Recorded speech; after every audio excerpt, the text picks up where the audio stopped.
Wherever you are in the world, whatever time it is in your part of the world, welcome to Leadership Simply Institute and Chat Time with me, Nev Garnham.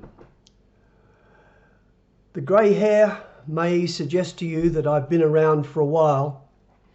You may want to think I'm just one of those old fogies, and why might you want to have a chat with me?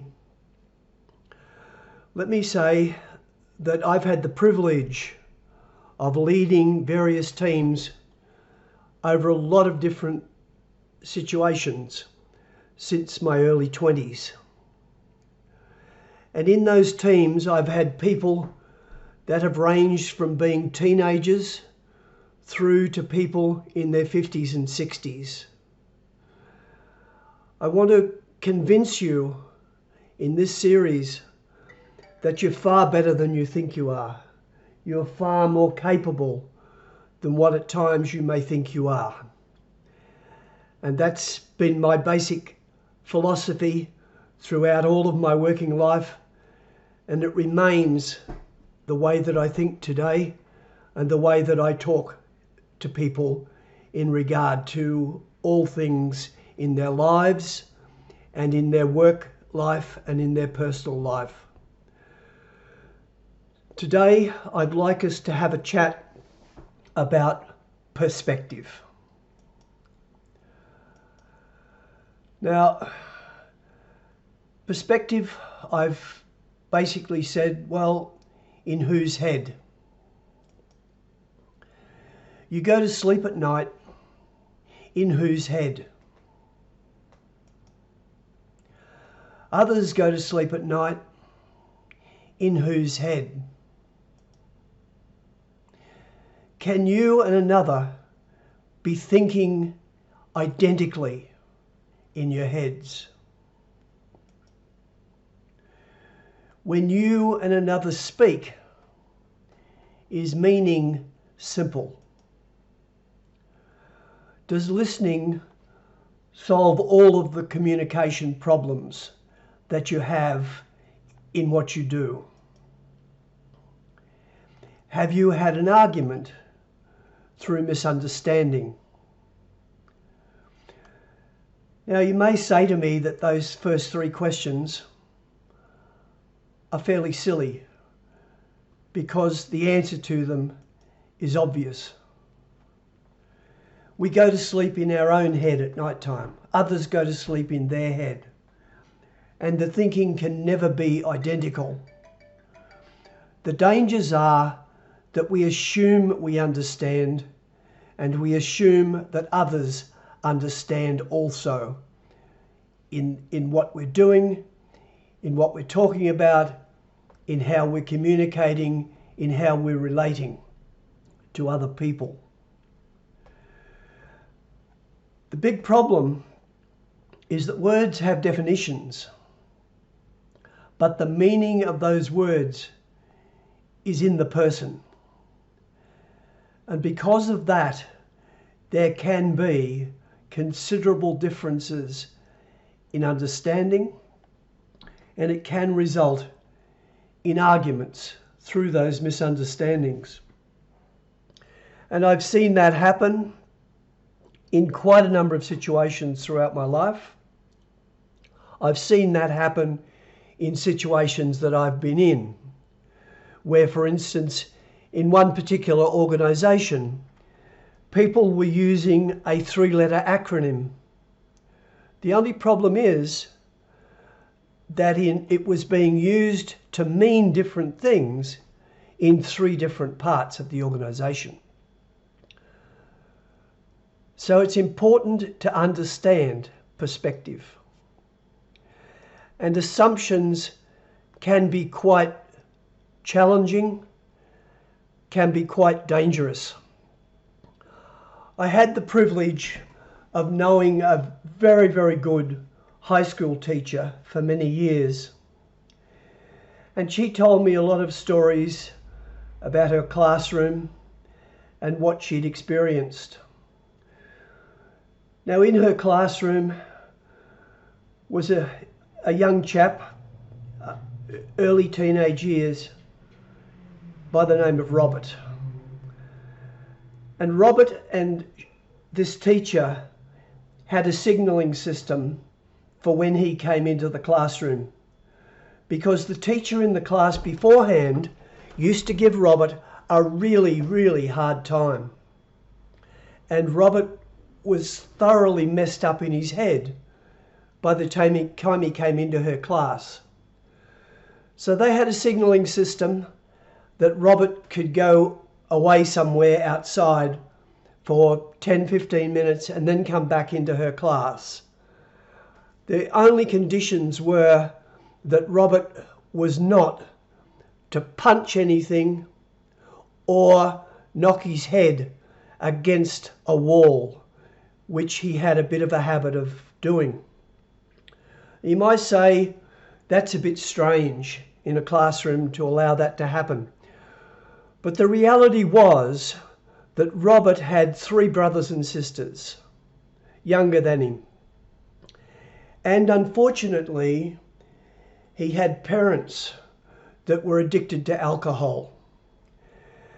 So Robert would try and get the other children up and ready and get himself ready before the parents would wake up of a morning, and get them all out of the house so that they could have a reasonable day at school. After they'd gotten up, gotten ready, had breakfast, they were out. And when they came home of an evening, Robert would do his best to get those brothers and sisters of his ready, showered, have something to eat, and get into bed before the parents got home. And Robert would sleep on the floor in the room where those other 3 kids were, to try and protect them from any violence from the parents. If he didn't get them into bed before the parents got home, he would put those 3 younger siblings between the back of the lounge and the wall, and he would stand in front of the lounge so that the parents would attack him, not his siblings. Nobody knew that story except this teacher who he trusted. You seriously need to understand that we need to be very careful with the assumptions that we make about anyone and everyone. Another story was about Shelley.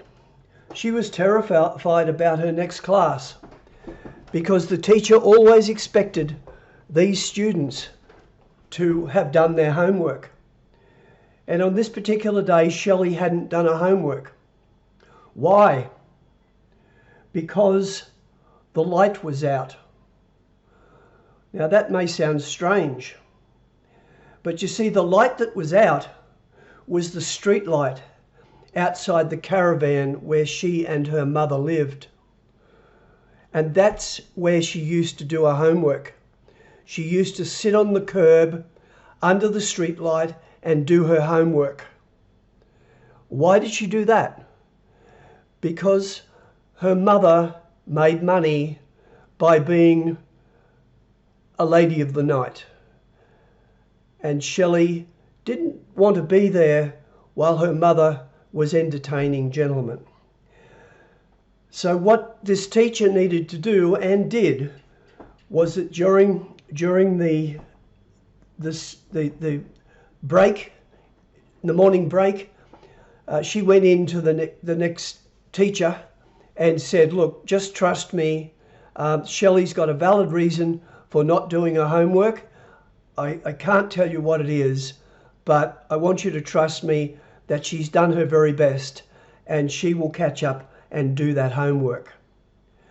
The teacher, thankfully, believed this other teacher, and Shelley didn't suffer any difficulties in that classroom. There is also the story that wasn't told to me by this teacher, but was told to me by another remarkable lady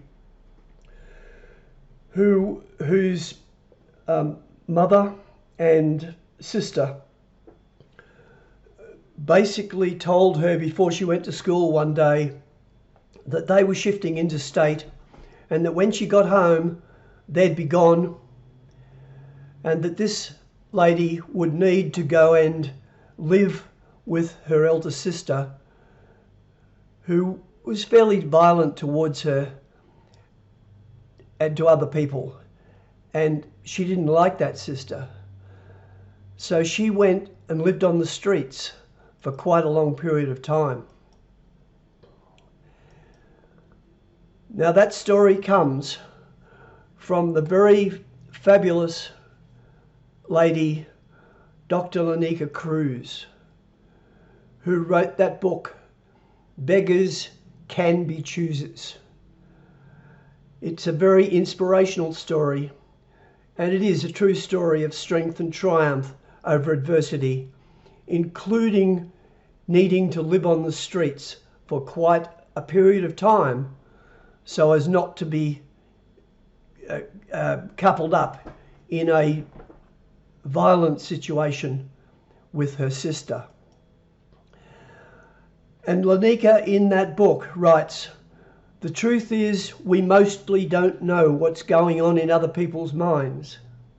We don't know why they do things, and sometimes even when we do know, their reasons can feel harsh. It's important to be very careful about what assumptions we make about other people. And I strongly urge you, recommend to you, that you go to this website and look at Lanika's work to deal with a whole range of inspirational techniques and stories that she has dealt with many businesses, many individuals, many companies, and she's used a lot of her own experiences as part of that inspirational story. And then there's the story about Sally that did come from that teacher that I talked about earlier. Sally had 4 brothers and sisters,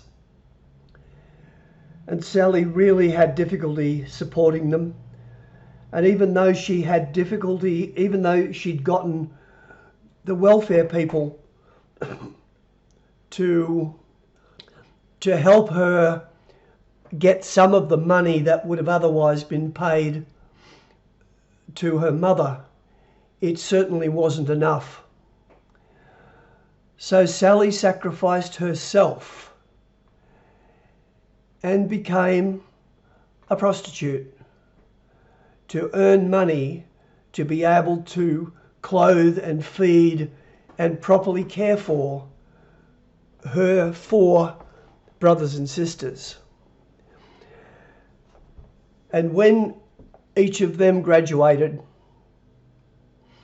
they repaid her by doing what they needed to do to allow Sally to go on to university, to get a degree and become all the things that Sally had wanted to become. I guess my urging for you is to understand that you are far better than what you think you are. Always try and move forward. There's also the story about that I'll call That Little Boy. That little boy at 9 years of age was told that he'd be dead within 10 years. The problem is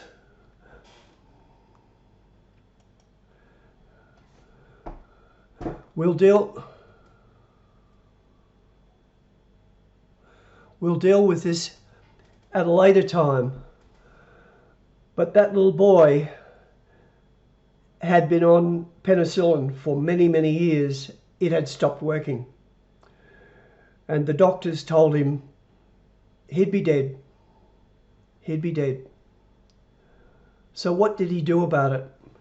We'll come back to that at a later time. Now, assumptions can be costly. Many situations where I've been dealing with projects. So P3M is portfolio, program, project management. If you don't specify properly what it is you want, then it can be very costly in terms of what you get or don't get as part of that, as part of those arrangements. So what I'm suggesting to you is that you need to do your very best to avoid making assumptions. You need to be able to discuss things, to communicate properly with people without assumptions, and listen to other people and collaborate with other people and ask questions when you think you understand what they're talking about, but just maybe you don't. So whatever you do, try and avoid making assumptions. You also need to make sure that you have the greatest possible respect for other people. Now, at times that can be difficult. It can be difficult if they do essentially dumb things, or they treat you in a way that you don't like being treated.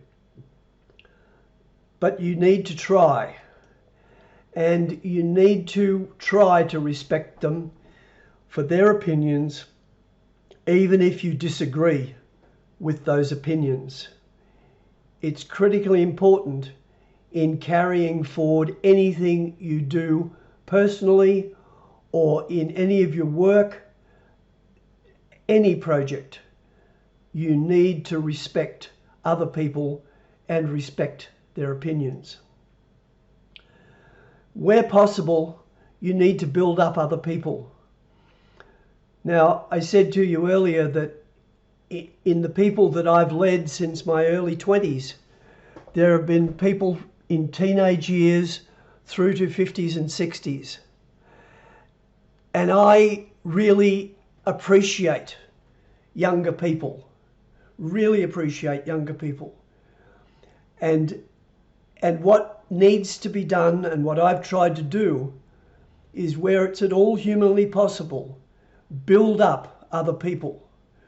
There have been times I've had to make some decisions that I didn't particularly like in regard to other people, regardless of age, sometimes younger people. But where it at all possible, you need to try and build up other people, help them to become leaders in their own right. So leaders help to create other leaders.